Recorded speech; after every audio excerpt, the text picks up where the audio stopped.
Half-Life 2, Half-Life 2, Half-Life 2, Half-Life 2. For nearly 20 years now, we've all been hearing about how Half-Life 2 is the greatest game of all time, how it pushed the industry forward, and how its influence can still be felt to this day.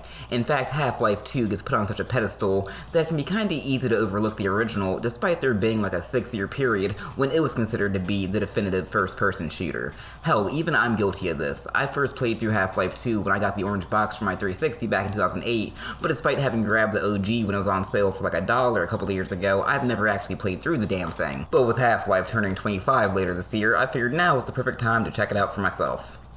For the uninitiated, Half-Life casts the player as Gordon Freeman, a theoretical physicist who's involved in an experiment that goes haywire and ends up opening a rift to an alien dimension, which results in an invasion. During his attempt to escape the Black Mesa facility, he realizes the government intends to cover up the incident by just murdering everybody involved, and eventually comes to learn that the only way to truly put a stop to this will be to travel across the rift himself and kill the creature that's keeping it open. Now yeah, for a lot of people that's not going to sound like anything special. It's pretty much your standard video game story, and I'm sure even its creators would admit that it wasn't the most original. Replace Alien Dimension with Hell and you've pretty much got the same setup as Doom. But looking back at the gaming landscape in 1998, the way that Half-Life actually told a story and clearly considered it to be a key component of the whole experience would have been a complete novelty for the FPS genre. For the most part, FPS games were about killing shit, collecting keycards, and hunting down secrets. Just look at something like Quake. I actually played it not too long ago and didn't even realize there was something resembling a story until I beat the first episode, and even then it was just some text that was clearly thrown in at the last minute. Just that long, drawn-out intro that has you making your way deeper and deeper into the Black Mesa facility had to be extremely jarring to an audience who were used to being dropped into the action as quickly as possible. But by slowing things down so much, Valve was able to create suspense. You know shit's gonna hit the fan, so when it finally does, it's all that much more impactful.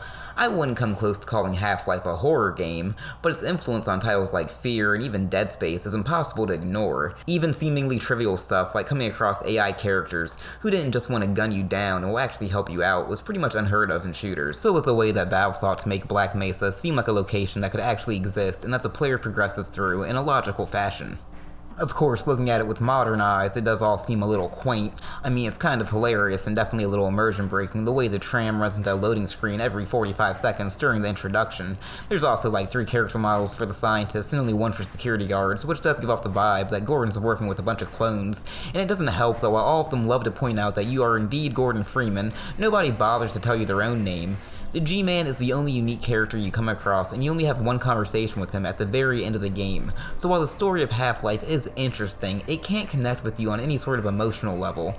With the emphasis placed on Alex and Barney and your other companions in Half-Life 2, it's obvious Valve realized this was an issue moving forward. But despite all of Valve's high-minded ideas about making something more than a simple shooting gallery, they thankfully didn't neglect the gameplay. The most surprising thing about Half-Life for me was how it still holds up as an extremely solid first-person shooter. The enemies you come across are all varied and require different tactics, and you end up acquiring a very sizable arsenal of weapons, which are all extremely fun and satisfying to use. Catching one of those pain-in-the-ass assassin types with a rocket to the face gives me a certain joy that I'm sure longtime fans understand.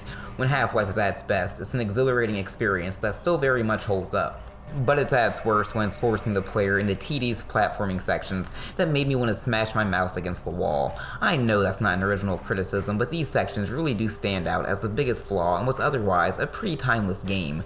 Did I have other complaints? Sure, the part where I had to call in a radio strike had awkward controls, the game's reliance on just having enemies spawn in behind you could feel pretty cheap, and there didn't seem to be any way to quietly dismount a ladder, which proved to be a minor issue at a certain point in the game, but those were all momentary frustrations which I could quickly move past. But these awful platforming sections kept popping up again and again. There was no escaping them, and they offer no satisfaction when you complete them, only a sense of relief that you never have to do it again.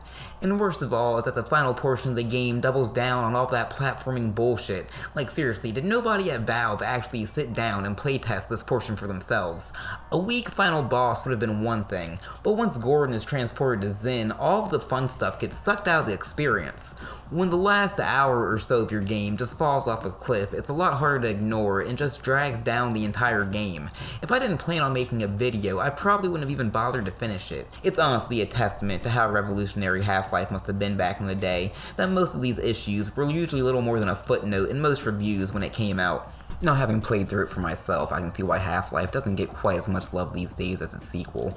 Not only does it just naturally feel a little more dated, but a lot of the more iconic elements and all of the beloved characters that people associate with the series aren't introduced until Half-Life 2.